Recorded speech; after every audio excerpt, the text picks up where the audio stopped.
আজ ২ জানুয়ারি পাবনা জেলার বিভিন্ন অঞ্চলে প্রচণ্ড ঠান্ডা এবং কুয়াশায় জনজীবন স্থবির হয়ে পড়েছে।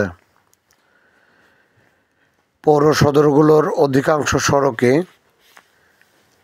লোকশূন্য। অপরদিকে দোকানপাটও বন্ধ করে দেওয়া হয়েছে সন্ধ্যার পরপরই। এলাকার বিভিন্ন অঞ্চলে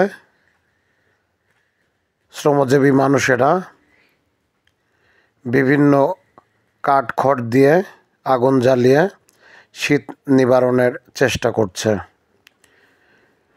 অতিরিক্ত বাতাস, নিম্নমুখী তাপমাত্রা এই সকল মানুষকে আরও বিপদগ্রস্ত করে তুলেছে।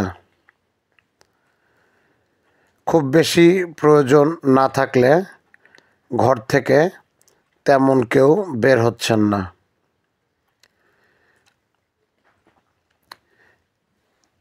পাবনার চাটমোহর পৌর সদরের বিভিন্ন সড়ক ঘুরে দেখা যায় মানুষের আনাগোনা অনেকটাই কম, যানবাহনও রাস্তায় ছিল অনেক কম।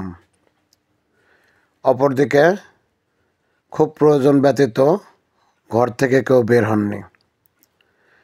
রাস্তার পাশে আগুন জ্বালিয়ে শীত নিবারণের চেষ্টা করেছেন সাধারণ মানুষরা।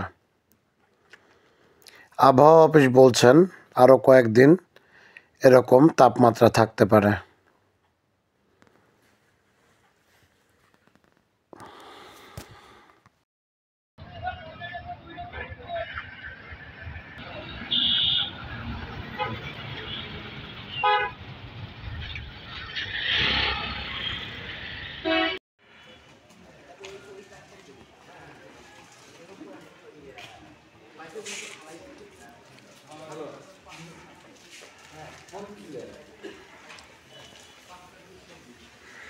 Yeah.